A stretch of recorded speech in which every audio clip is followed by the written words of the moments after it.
get frustrated around these influencers setting the wrong message, as to what the standard is. The standard should be you should feel vibrant and healthy and active. You feel like you can go all day, brain function works, you don't feel bloated and heavy and sluggish throughout the day. You can still go and strength train, which I love. Everyone I can talk to about it, I talk to, and it's not hard to maintain whatsoever. It's the easiest thing. I don't know why people think it's not sustainable, because it very much is. It makes my life so simple. My kids love it. It is sustainable, it's affordable, and what is your health worth? I've been on the other side of the fence where it's been difficult and challenging, and my brain and body hasn't worked, so I'm not going back, nor would I put my kids in that situation either. Okay, good morning, everybody. Happy Thursday. Today we have Aleesa with us. I hope I'm pronouncing it correct. Aleesa, how are you today? Yeah, pretty good, thank you. And that's correct. Yeah, that's how you say it. Okay, good. Very lucky. So anyway, where are you located, Aleesa? I'm actually in Tasmania in Australia. So Australian. It is 2 a.m. here. Oh my gosh. Holy cow. Yeah. I feel bad that you're doing it at 2 a.m. We have done other interviews with people in Australia, and we changed the time for that. So next time, you're already up now. Welcome. I've been across the Tasman Sea from you when I lived in New Zealand for a while, but I've never been to Tasmania or Australia for that matter. Welcome. It's good to have you. Sorry about the time. Tell us a little bit about yourself, if you don't mind. Yeah, sure. So I'm a mother of 4 children, married to my husband, and I've just started my carnivore journey about 12 months ago full time. I work at a smelter here in Tasmania, so I'm a superintendent down there, so that keeps me very busy, and juggling the 4 kids as well, so 3 boys and a girl. What do you guys smelting? What kind of are you guys cooking? Aluminium. Aluminium Yeah. is how you guys like to say it. Yeah. We would say aluminum here. But anyway, Yeah. So you said you've been on a carnivore journey for 12 months. Tell me some background. What prompted you to go that route? Because not everybody just does it for the heck, but usually some sort of issue they're trying to solve or something like that. Yeah, absolutely. So you're always searching for some cure, and you get to that point of no return. You just want something to fix your issues. So for myself, it was the histamine issues, gut issues, sick and tired of trying to feel like you need to lose weight and how to do it. And I was on my bodybuilding journey. I'm a bodybuilder. I love my weight training, strength training, and I got sick of tracking. The old school mentality of FYM, you track everything, you weigh everything, and that just took over my life, and I was sick of it. And then having to deal with those histamine and gut issues, all foods would trigger me. Just felt like my vocabulary of food was smaller and smaller until I just found the carnivore diet and started that journey. I guess the things you had tried prior to this included what?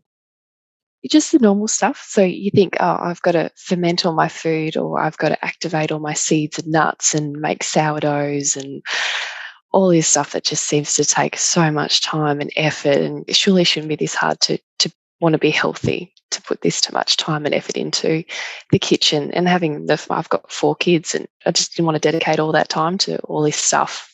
Just takes over your life. Yeah, it sounds like you're working, I don't know if you're full-time or having 4 kids. How old are your kids, by the way? I have a 12, a 9-year-old, a 7-year-old, and a 5-year-old.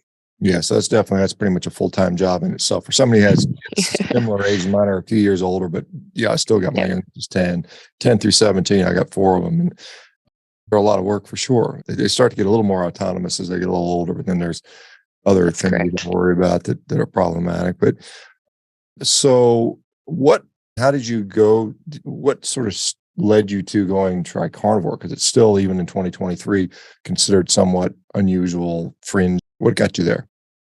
You start with the paleo diet. I think most people do. And you're like, okay, this is not working. I'd eat something and then my face would feel like it was on fire. I would look 6 months pregnant all the time if I had something that didn't agree with me. I was so scared to eat out or go anywhere and try anything different, just for the repercussions of how I'd feel later. And then I went on a ketogenic diet. It didn't work for me. I just gained weight. I don't know. Some people, I guess it works for, and for myself, it was just, no, it just didn't. I just gained weight. I didn't feel strong in the gym when I'm trying to lift.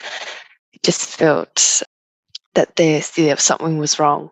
And then I found the carnivore diet just through podcasts and things like that. I'm like, oh, I've got nothing to lose. Let's try this. And that's where I've never looked back. And then my food ratios alter depending on the days of training, or if I'm just at work that day, I'll just do 2 meals a day. Or if I'm training, I'll definitely eat more. I'm always more hungry on those days. Yeah, I think the intuitive, you're doing more work, you need more food. It's pretty simple with that. And I'm just kind of interested because a lot of people will do a progression similar to yours. They'll go paleo and then they'll go keto and then they'll go carnivore. But many people will notice that they actually do see some improvements with the ketogenic diet. And what do you think the difference was between a ketogenic diet, which a lot of people say carnivore is another form of ketogenic diets, and I think there's some uniqueness there. But what do you think was different for you with regard to trying to do a ketogenic diet? And there's a lot of ways you can do that. And quite honestly, there's a lot of junky ways you can do that. All these keto treats and snacks and things like that. A lot of people consume just because it says keto on the label. But where do you think the difference lied for you? Yeah, for myself, it was around having those plant foods in. Everyone was telling me, oh, the cauliflower rice, do that instead of normal rice. I'm like, why do I feel so crappy when I eat it? Surely this is not normal. It's just, having those plant foods in there, and then you're thinking, oh, I need to up my fat intake, so I've got to have some fat bombs in there that you'd make yourself. I don't eat processed junk. I never have. It's just not my thing. So I'd make everything, but it still just wasn't hitting those targets. Obviously, I'm still having almond butter and cashew butter and get the fat intake up. Yeah, that's still within that ketogenic realm. But just, it was the plant foods and seeds, and that was doing it. Yeah, I found, particularly with the cauliflower, I never liked that stuff. I did it briefly, and I was like, this stuff doesn't even smell right. It was cauliflower to begin with, and a lot of people are using that as a base for whatever. And for me, it was just I never cared for this stuff. But so you said 12 months in. Tell us, how long was it hard to do? What did your carnivore diet look like in the beginning? Maybe how it has maybe changed somewhat. And then how did your body react to that? Yeah, so the transition for me was fine. I'm pretty motivated when it comes to this. If I'm going to do something, it's all in or nothing. So I don't have a problem with the commitment of it. It was just, I would add a variety of meats in there when I initially started. So I'd probably have some chicken or some pork or beef, lamb, venison. My husband is a hunter, so we get deer and things like that, which I'm pretty thankful for. Yeah, but now for myself, I've just refined it down to I just eat venison, beef, lamb, eggs, and butter, and some bone marrow, and that's about it. No kangaroo in there. I know kangaroo is something you can get in Australia. We really don't see much of here. Or ostrich. Ostrich, I think, is also, maybe not ostrich. I don't know. Maybe it is. Oh, I don't know, but no, if you can have venison, you wouldn't eat kangaroo. Okay. All right. Kangaroos up. Yeah, it's very lean. My understanding is, and there's a lot of them. Kind of become a nuisance animal in Australia, if I'm not mistaken. I don't know how bad it is in Tasmania. I know there's a Tasmanian devil apparently. Have you run into those in the wild, or? Yeah, you do, but I'm not going to eat one of those. But the venison, there is a deer here everywhere, so it's an abundant supply of red meat. It's a beautiful meat. So we're pretty lucky, but like you're saying, it's very lean. So they're the days that you're adding that extra fat to compensate, extra egg yolks and things like that. Yeah, you'd mentioned about like your stomach blowing up, getting bloated after eating. You're afraid to go out to eat. And a lot of, particularly women, because a lot of women, particularly small women, because it's more noticeable when you're relatively small and lean, and belly just blows up to where you're like 4 months pregnant. Yeah. And a lot of people out there a lot of women are embracing that. I see that on social media, embrace the bloat. It's normal, normalizing bloating. There's nothing to be ashamed of. Not that you should be ashamed of it, but I just don't think it's normal physiology to have that because it's uncomfortable. It's painful in many cases. And so did you notice a change in that from going to even a ketogenic diet to carnivore or whatever you were on before? Yeah, like you said, it's not normal. It feels uncomfortable. So why normalize these things? I get frustrated around these influencers setting the wrong message as to what the standard is. The standard should be you should feel vibrant and healthy and active. Yeah, not accept that. For myself, the ketogenic diet, still the same adversions, still blow up. still feel uncomfortable, still be moody with it because you're like, oh, I just feel so crappy. I'm tired, and now I've got to deal with this. And through the carnivore diet, like I feel like I can eat my 3 meals a day and still feel super lean and flat in the stomach because I don't know, I've just digested and it fits with me. Yeah, again, contrasting where you were, because you said you never really ate the processed garbage, which is great. And there's a lot of people Yeah. that do, and I think that's a problem.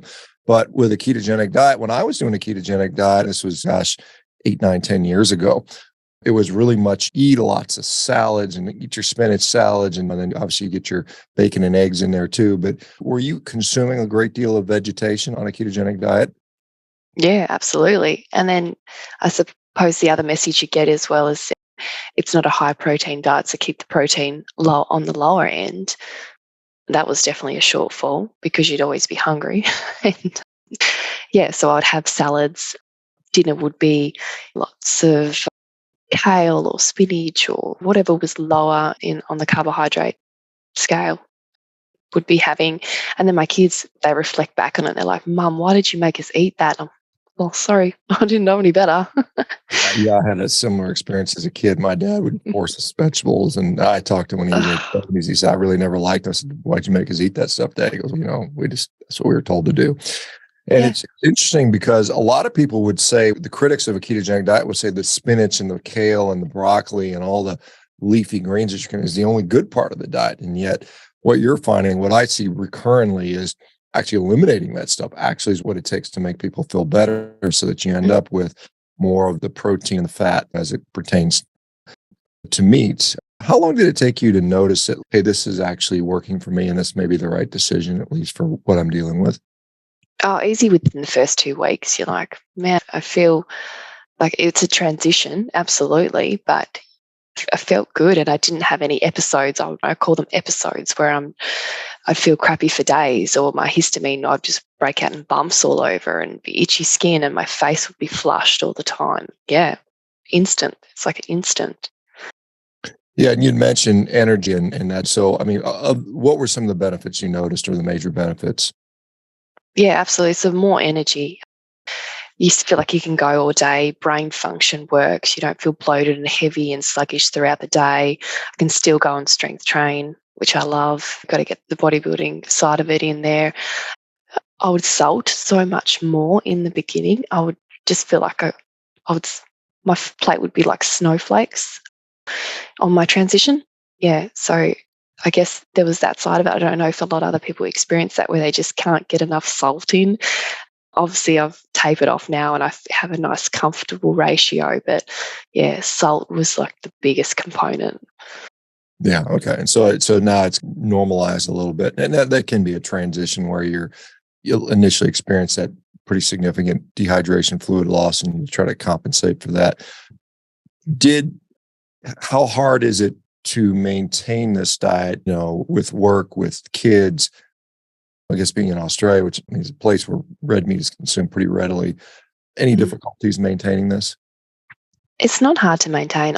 Everyone I can talk to about it, I talk to, and if they ask what I'm doing, it's not hard to maintain. My kids, they'll still have some other things and some carbohydrates like fruit or honey and things like that, but it's not hard to maintain whatsoever. It's the easiest thing. I pack my lunches for work in about 10, 15 minutes and I'm done. And then if the kids want steak, they usually have steak or lamb chops or something like that, meat patties for breakfast. It's 5 minutes, done.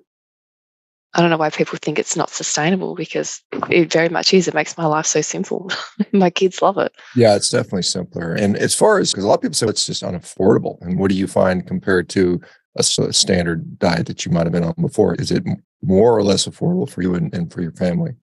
Yeah, no, it's very affordable. Obviously, we buy our beef in bulk. We have 4 acres here where I live, so we harvest our own sheep and process them, which I'm very thankful for. Venison, my husband shoots, obviously. Eggs, butter, and marrow, I have a local butcher. Just go and get them there. One-stop shop. If I need anything else, obviously at the supermarket, but it is sustainable, it's affordable, and what is your health worth? I've been on the other side of the fence where it's been difficult and challenging, and my brain and body hasn't worked, so I'm not going back, and nor would I put my kids in that situation either.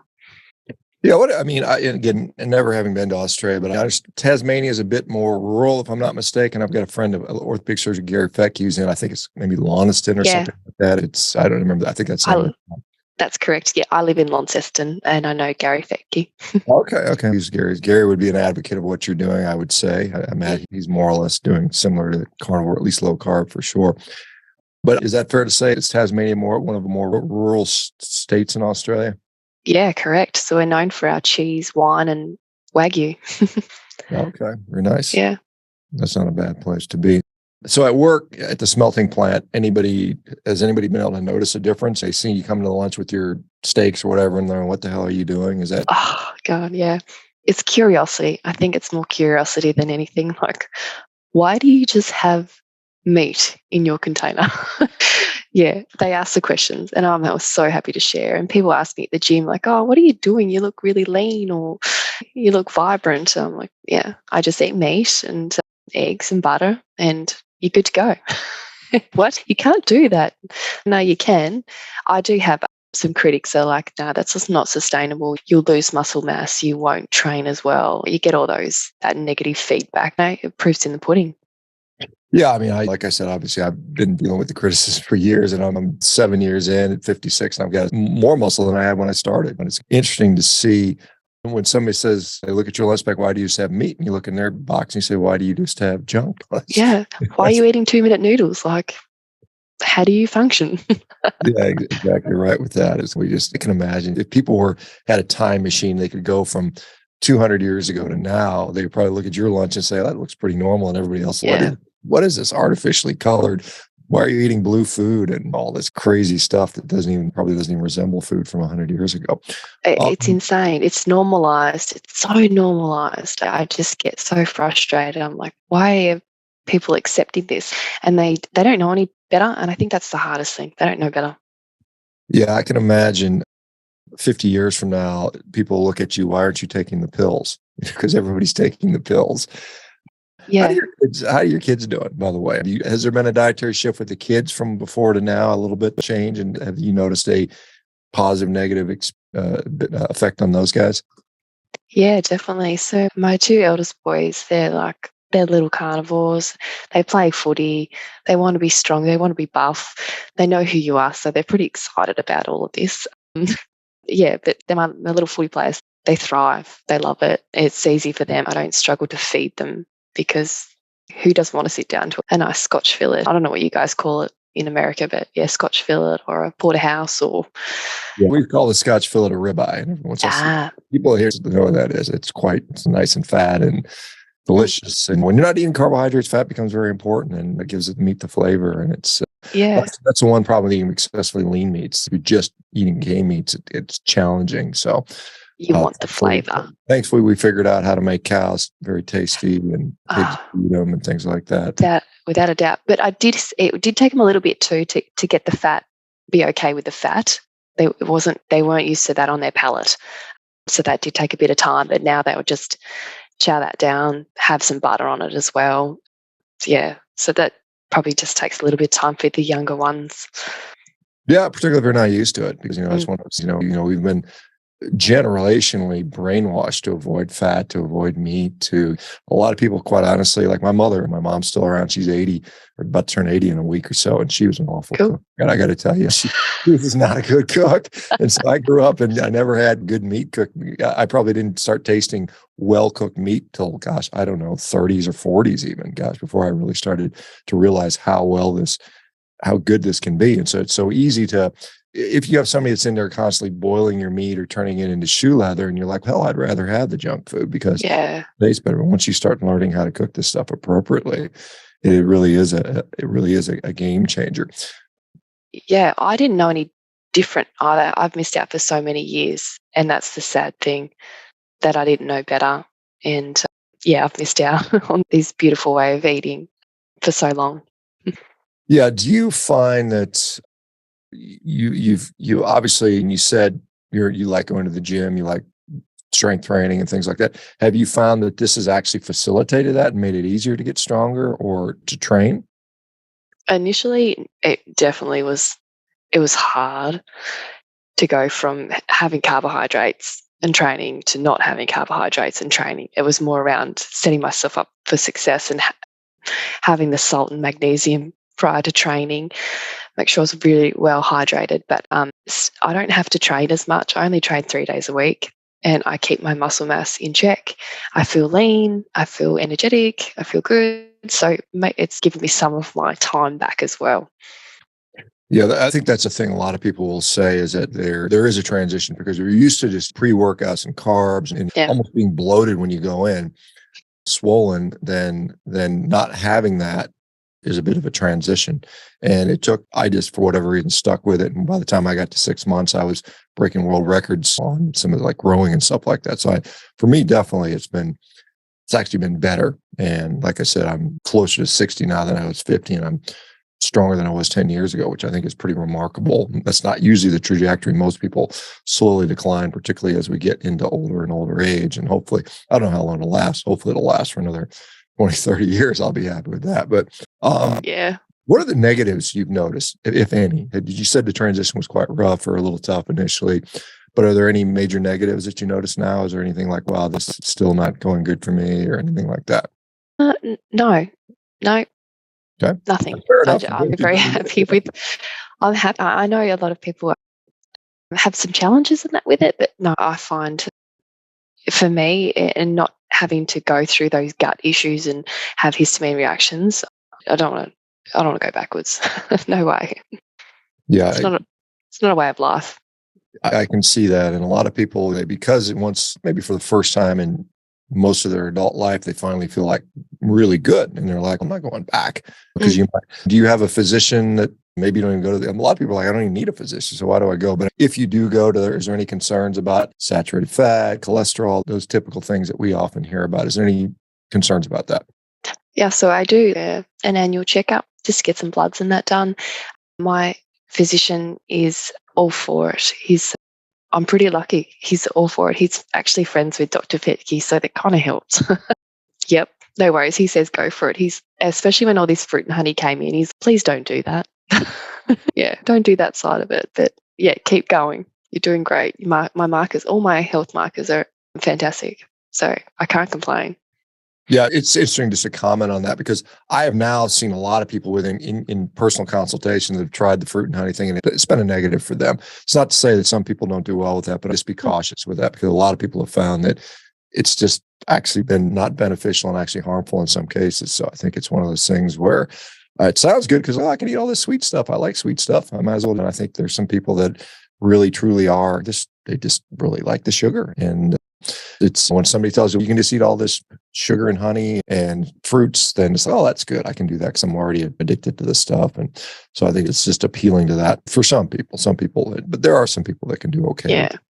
I just think it rings alarm bells, all this fructose. I don't know. There's not enough data for me to feel comfortable. I mean, there's, like I said, ultimately it's how you actually do it in the end of the day. I'm all about the results are what matters to me, and everything else is just because there's so much speculation and so many studies that say do this and don't do that and do this. And it's maddening in the end of the day. And it's who do you trust or what do you believe? And it's ultimately you got to believe in what's actually happening to you. If you don't, it's too hard to say. Let's talk about muscle building. There's some people that are very pro, we need to maximize fat consumption, and protein is still considered. We don't want to get too much protein because some of it can turn into glucose. And there's other people like and I include myself in this category, the latter category, where I think protein is important. We need to make sure we're getting a decent amount every day. What are your thoughts around that? And what do you practice as far as, do you care about how much protein you get or how much fat you get? Do you track that? Do you make an effort to eat one way or the other? Yeah, I always make sure I'm getting enough protein in. Every now and then I'll just weigh out my protein of what I'm getting for the day. I'm like, just to know that I'm getting enough calories in, because a few times there I'm like, I'm not getting enough in. But my protein, I'll do at least 600-700 grams of raw weight protein every day. And my fat, it's just to satiety. If I want more, I'll eat more. If I don't, then I don't. But I'll always eat all the fat on the meat. So how much fat I'm getting, I don't know, but definitely maximizing the protein intake on that one. Yeah, and again, I think there's a caveat that you enjoy strength training, and I do too. And I think I think that's an important thing to do for just functionality and health down the road. How many meals are you eating a day? You mentioned bringing your food to work. So are you eating 2, 3 times a day, or what's your meal pattern look like? Yeah, yeah. So if I'm at work, a lot of the time I'll just do 2 meals a day. I'll fast. So I'll just do lunch and dinner. If I'm at home and I know I'll be training that day, it'll be 3 meals a day, just depending on how I'm feeling. I don't make myself fast if I don't want to. If I want to eat, I'll eat. If I'm not hungry, I won't. I do drink coffee. I have a fatty latte, like some butter in my coffee, and whiz that up. And I find I do really well. I like it. That's enough for me. Yeah, it's very intuitive. How do you, because the critics of this will say it's boring. How could you just eat basically the same thing every day? Because I've been very intentionally transparent about what I eat on social. Here I am eating another steak. Here I'm eating another steak. All he does is eat steak. Isn't that Mm. boring? I don't find it boring. I find it quite enjoyable. When I say I've got 2 Scotch fillets or ribeyes in the sous vide right now cooking. I'm gonna have those as soon as I finish my interview and my consults, and I'm gonna be extremely thankful, and I'm gonna love every bite of that. But do you find it monotonous, boring? Do you find any, oh my God, I can't do this anymore? There's not 75 flavors of 27 colors that I'm eating. How do you deal with the quote unquote monotony or the boredom, or is it boring for you? It's so not. I don't know. It still tastes so good every time you do it. I don't know. If I'm having a nice porterhouse steak or a Scotch fillet, it just doesn't get boring. You're adding all of these delicious things. It's extremely satiating, or you can have your eggs 10 different ways. Who cares? It's still, I don't get bored. I love it. Yeah, fair enough. And like I said, because a lot of people can't. I don't know if you would ask me 10 years ago, could I conceive of just eating basically more or less the same thing every day? I would have probably said no. It's not. I don't know that I could do it. But once I started doing it, it became very easy. And it's interesting. You think about, Mm. what do you crave? I'm like, man, I just need a steak every day. And it's just, I don't really care if I was donuts or all this other garbage. It's not gonna satisfy. It's gonna make me feel bad, most likely.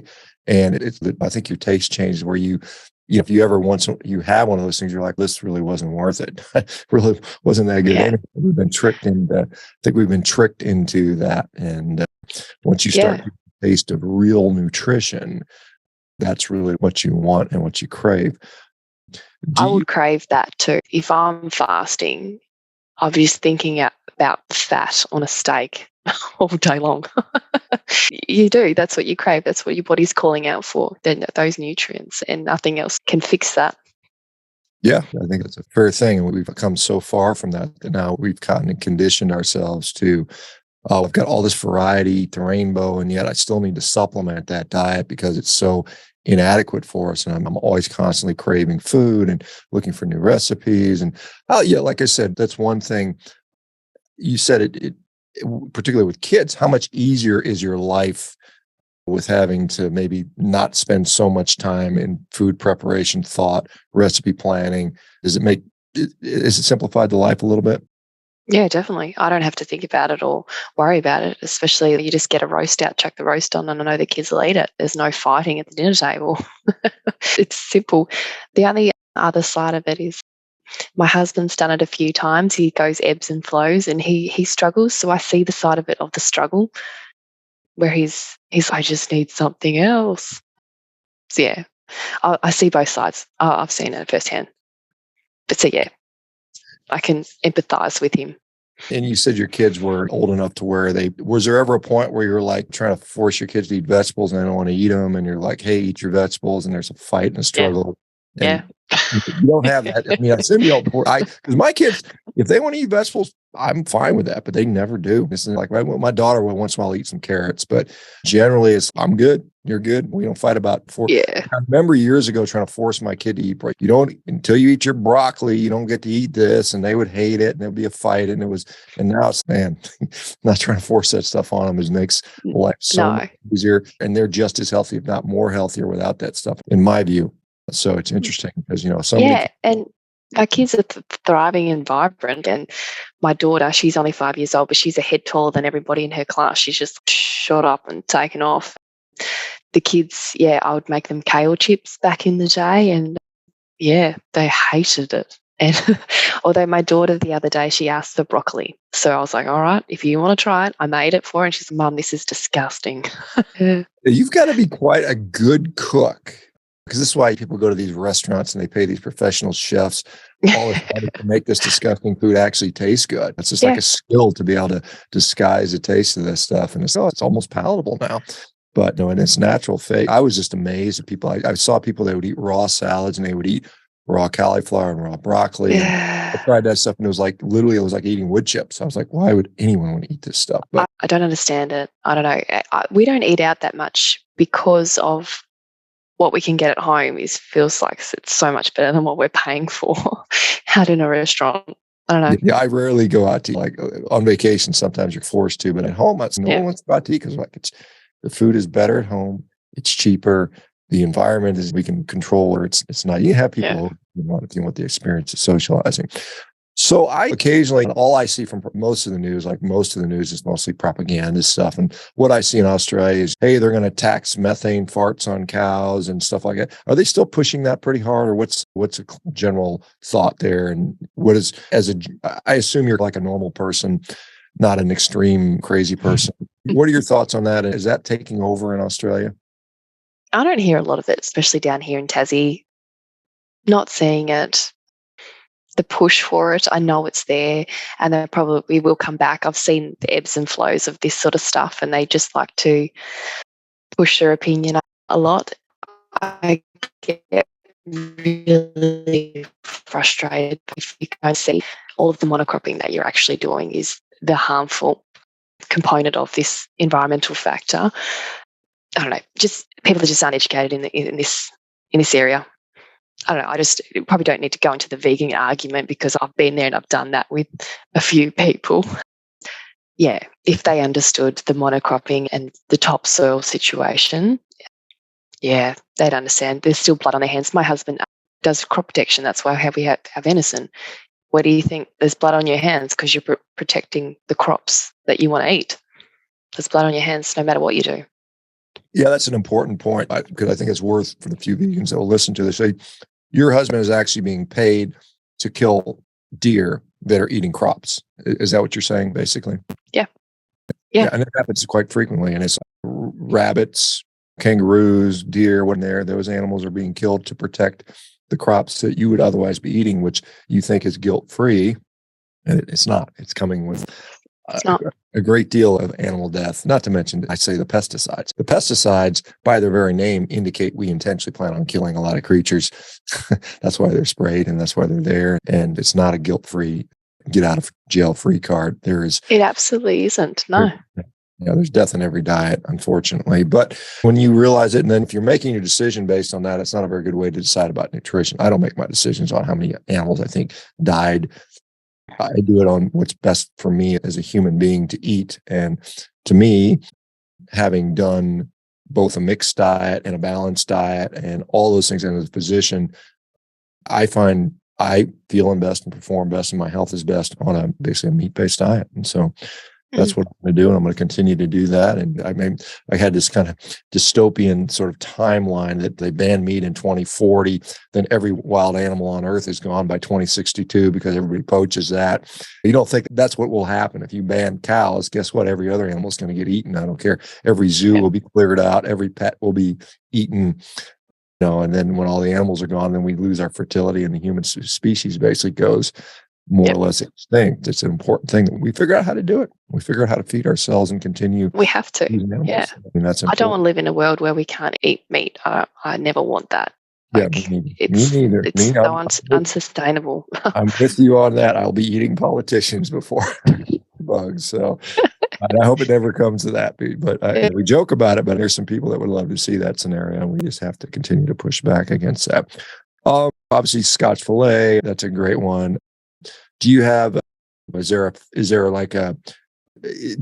weekly meal pattern, does it vary? Seafood, things like that? Some people have quite a bit of variety in their diet. So what does a week's worth of looks like for you and your family?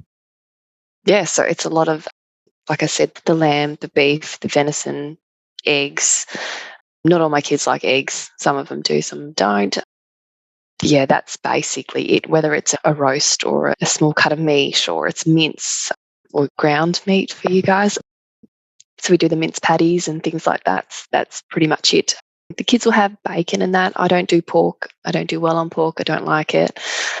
Sometimes seafood. My husband loves to fish, so we'll have seafood when he catches fish. But other than that, it's very minimal in our diet. It's basically just the red meat. Occasional chicken, but every time I do make it, the kids are like, oh, it's just got no flavour. Like, I don't want to, it's not as good, Mum. So they prefer their beef and their lamb. Yeah, it's quite amazing how people that go carnivore, suddenly chicken becomes, it's not doing it for me. I'm the same Flavorless. way. You know, I've had it probably in the last 7 years. I probably had chicken on 2 or 3 occasions. It was only because it was the only thing there was. And it was like I was at somebody's house and they ran out of meat. Like they ran out of actual food and I was left with a chicken. And it was just like, and I think about, you know, how early humans hunting would have, you think how many calories you're going to get from a bird versus how much effort you need to do it versus killing a big, giant, juicy, fatty animal, which is arguably easier to catch the number of calories. Clearly, taking down an elephant's going to give you a lot more calories. How many birds would you have to kill to get the same number of calories for the number of effort? And it would have been enormous. And chicken has taken over the meat production supply in this country and probably Australia and the rest of the world. It's gone up so much incredibly. And I think the nutrition is just not as good. I think it's just not there. Occasionally a chicken thigh or a roasted, a little rotisserie chicken is occasionally okay, but I just couldn't see making that the major part of my diet. It would be really challenging. You don't feel as good. You can't get the fat on it. You're not going to get that. Like if you have a nice big fatty steak, like there's your fat calories. But yeah, like you said, the chicken is just not there. The nutrients is just not there. What you've got the kids? Are they going to? Are they home? I guess they're probably not homeschool since you're working at so they're going to school.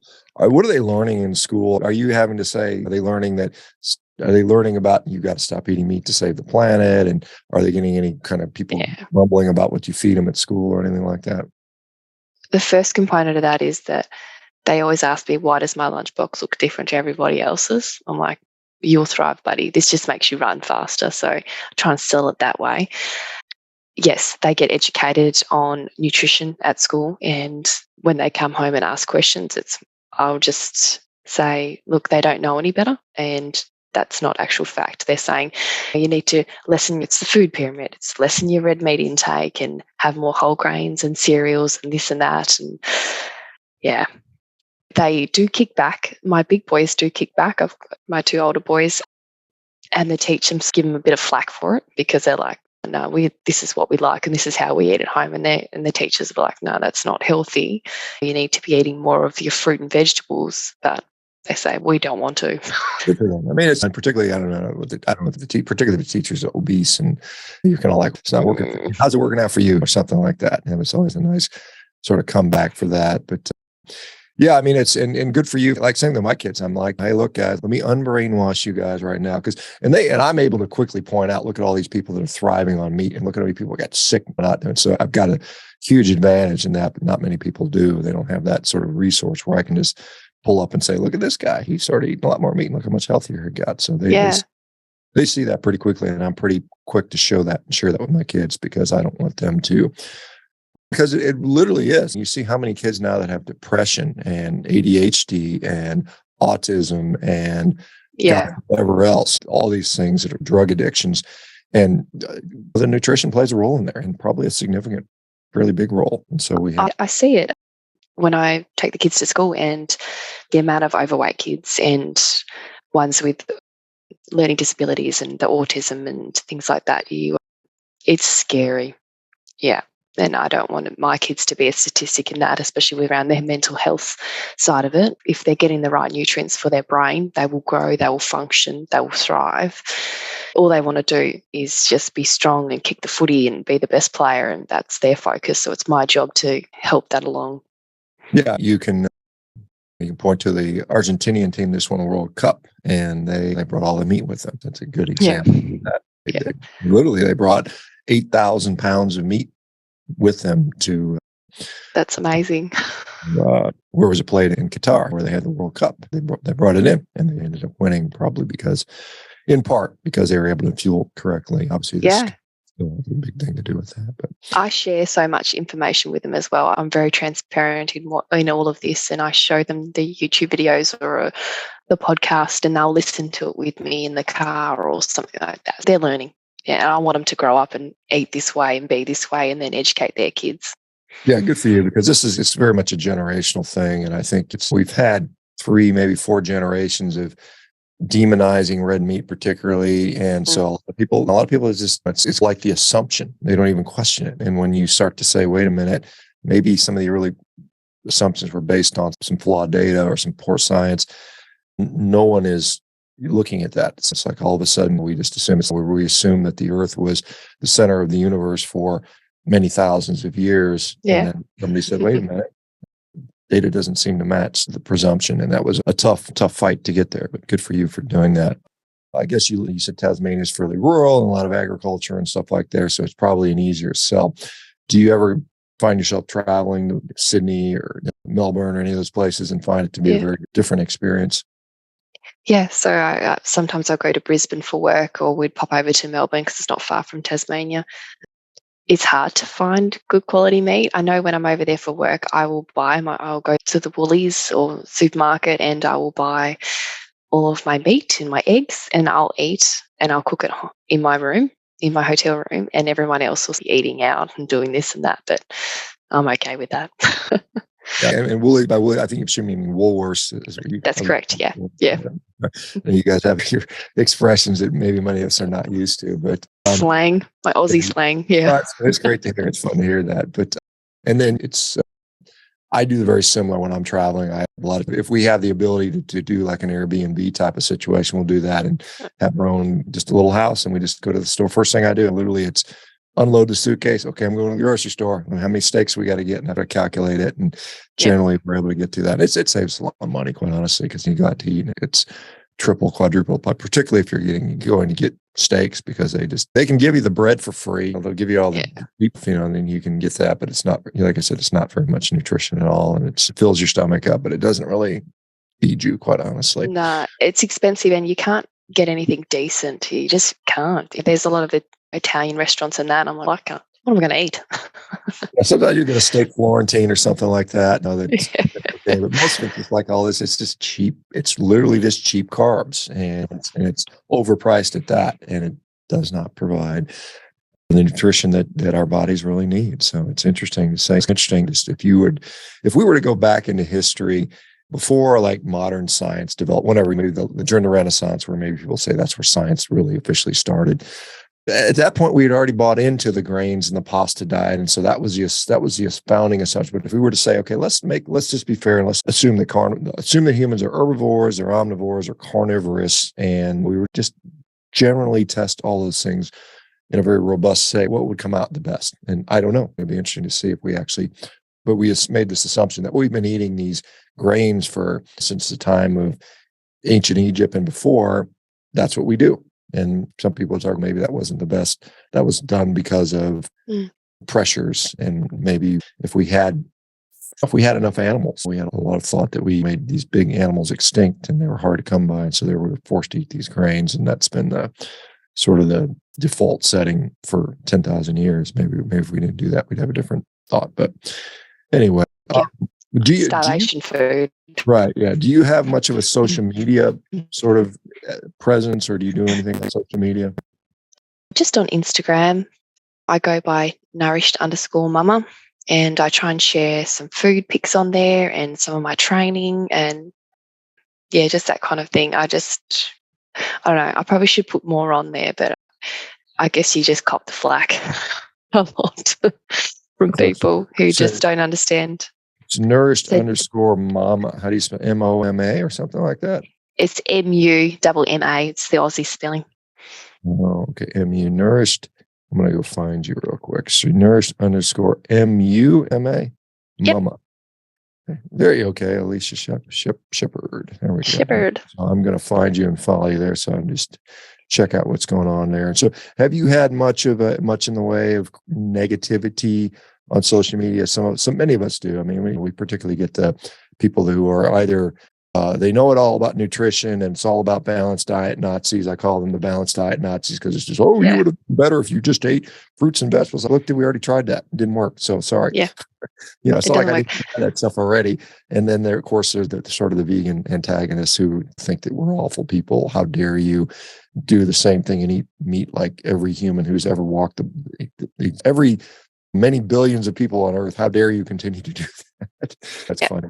But so I have a little bit on there for social media around the vegan thing, but it's more along the lines of, I get sick of seeing influencers post absolute garbage around what's healthy and what's not, and it's just gluten-filled processed crap, and then people follow them. So it's just, my brain can't handle it. Well, good for you for fighting the good fight, because I think, like I've said all the time, this has to be a roots. Everybody has a voice, and everybody needs to continue to push for this, because if we don't, we're just going to be fed garbage, and we're all going to be on pills, and that's going to be the norm, as it already is, we're already trying to normalize.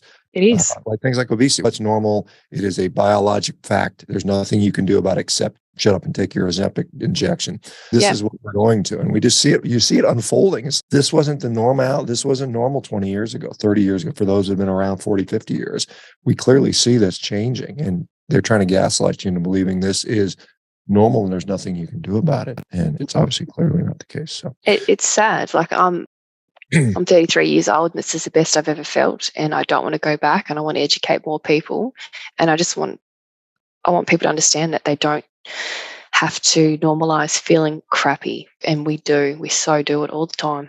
Yeah, I'm 56, and I look around the other 56-year-olds in my age category. It's not even close. It's just, and your kids have such an advantage now over the average child. It's just like, you are going to be in the top 1% of 1% just based on your nutrition. Your brain is actually going to develop normally, whereas all these other kids are going to have all these mental health issues and gut issues, and they'll be looking for years and trying to figure out, maybe it's drugs, maybe it's pills, maybe it's some other weird thing they get into to try to treat their angst. And it's just alleviate that, search for that dopamine hit. I don't want them to be going down that roller coaster.